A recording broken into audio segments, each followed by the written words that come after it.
ఆ పెళ్లి సంబంధం గురించి ఏం చేద్దామమ్మా? డాడీ, నాకు ఆ పెళ్లి ఇష్టం లేదని ముందే చెప్పాను.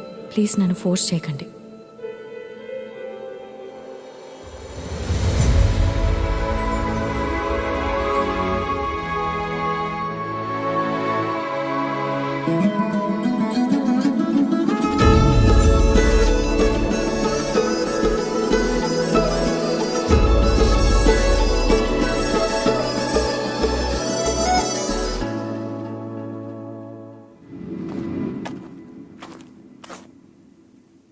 వీళ్ళేంట్రా వచ్చిన దగ్గర నుంచి ఫోటోలు వీడియోలు తీసుకోవడమే సరిపోయింది.